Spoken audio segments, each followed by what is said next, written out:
Hi, I'm Vic Senese, and this is UroNurse News. Now, today's story isn't about medicine, technology, or even research breakthroughs. It's about something deeper, something many of us wish we'd learned earlier in life. What I wish I'd known when I was younger. Yep.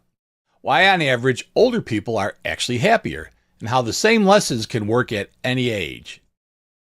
On his 70th birthday in 1905, Mark Twain offered advice on aging, wrapped, of course, in humor. He said he reached old age by following a scheme of life that would kill anybody else. But behind the joke was a powerful truth. There is no one-size-fits-all formula for a good life. We don't all thrive the same way. Some of us do best in big cities, others in quiet places.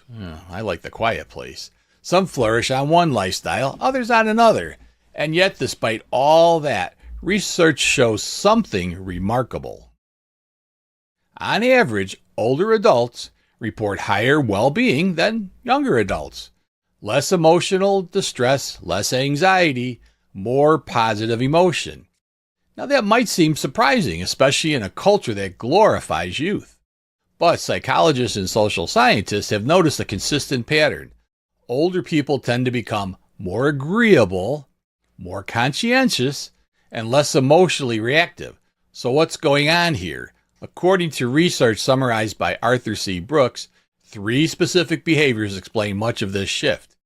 And the key point is this: you don't have to be old to use them. So, first reason older people are happier: they simplify their social lives. Yep. When we're younger, we're encouraged to build wide networks, lots of acquaintances, lots of connections.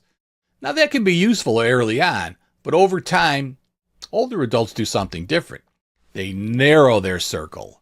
They invest in relationships that bring meaning, shared value, and genuine joy.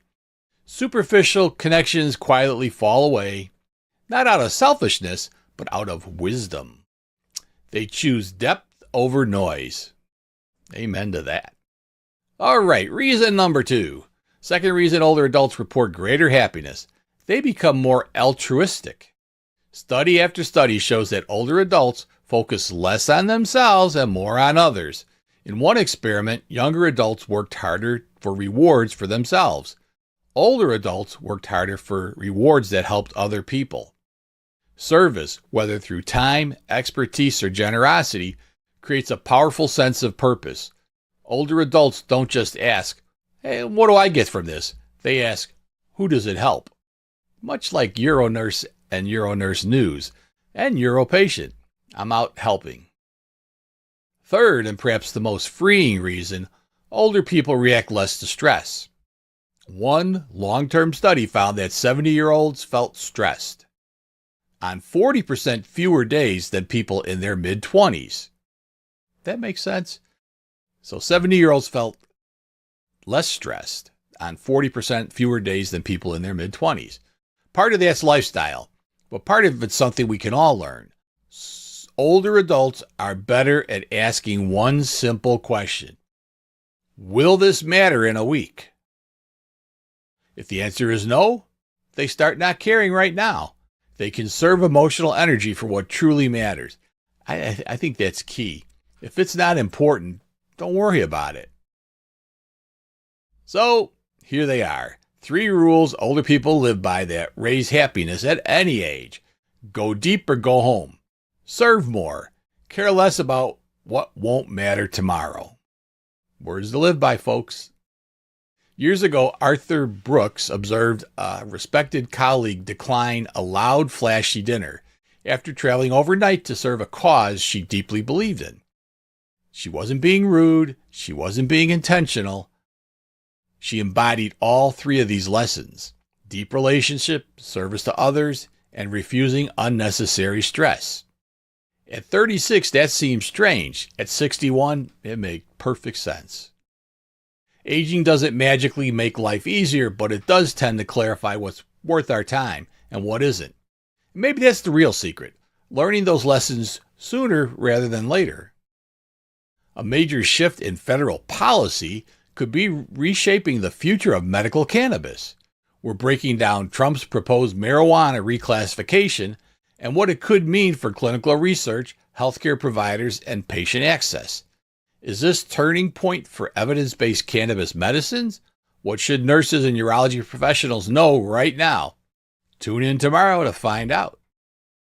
Hey, tonight on Dr. Jeff Talks About Sex and Intimacy, Dr. Jeff is joined by renowned urologist and researcher Dr. Arthur Burnett to explore the often overlooked challenges of post-prostatectomy erectile dysfunction.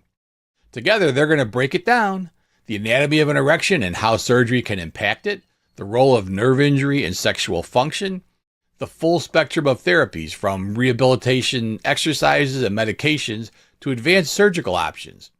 Whether you're a patient, partner, or just curious about men's health, this episode delivers expert insight, practical strategies, and hope for recovery.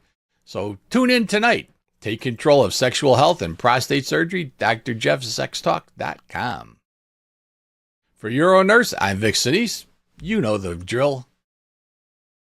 UroNurse News, we've got the scoop. Helping you stay in the healthcare loop. From Monday to Friday, we bring the view. UroNurse News.